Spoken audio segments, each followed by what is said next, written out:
आज चिंतन में मैं कुशवाहा समाज जो साक्य, मौर्य, कुशवाहा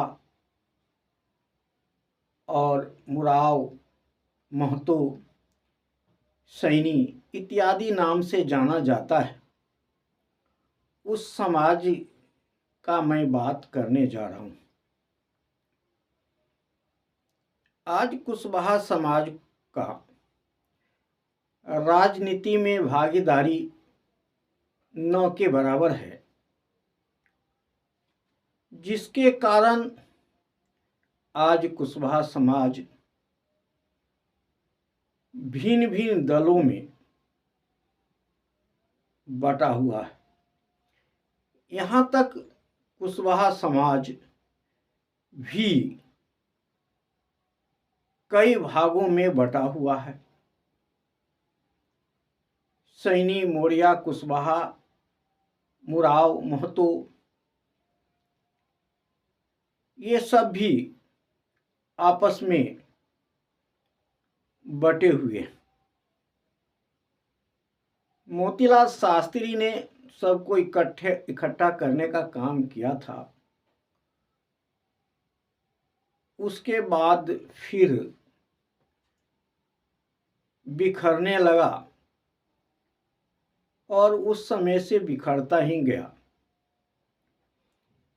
आज पूरे देश में कुशवाहा समाज का 25 पार्टी बन के खड़ा है, फिर भी राजनीति में भागीदारी 9 के बराबर है। राजनीति में भागीदारी नहीं है, इसीलिए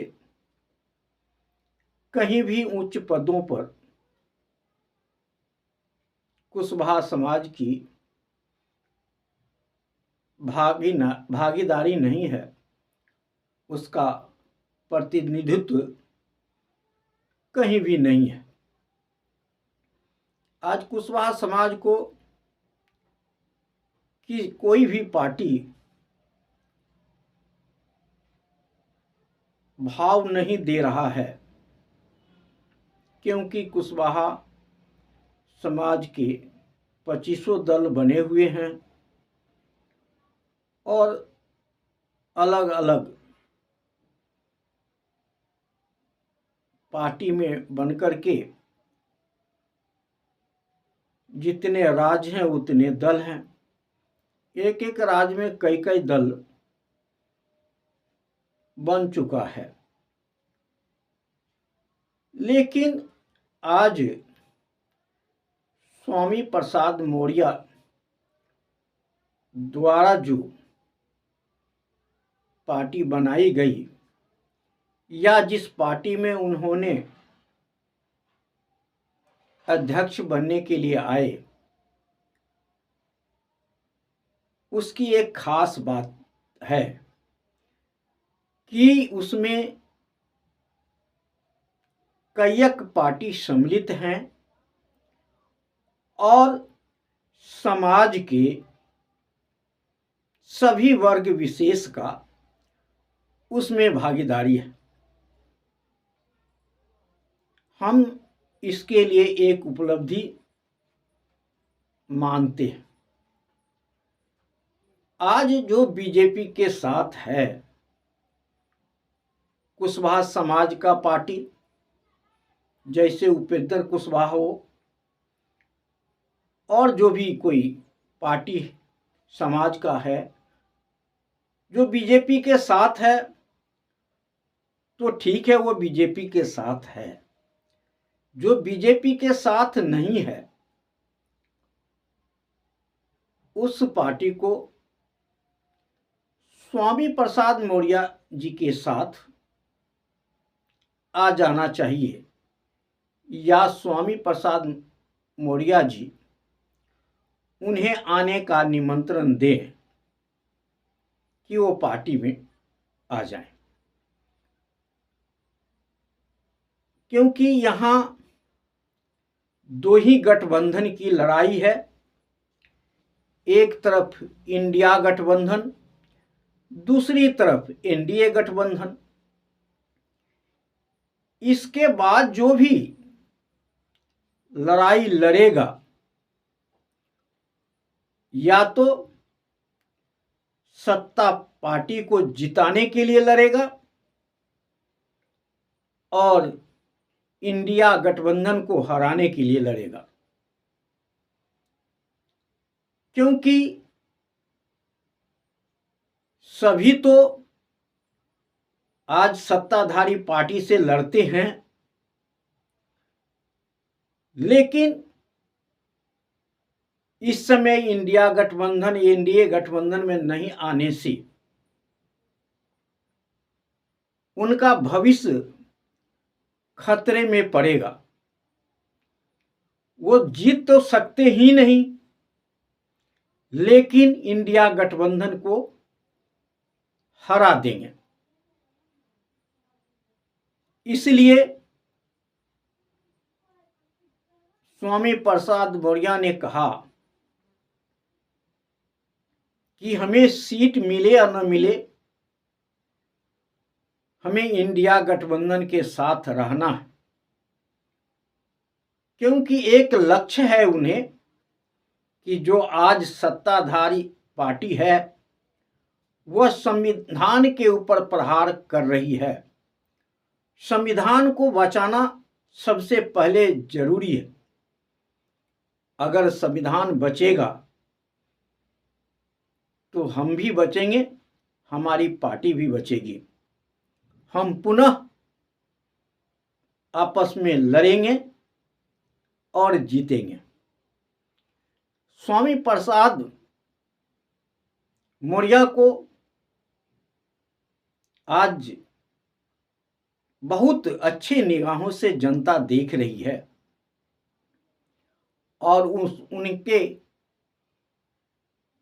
काम और उनकी बोलने की शैली और एक विचारधारा जो धर्म को लक्ष्य करके उनका जो वक्तव्य होता है वह अपने पथ पे खड़े हैं।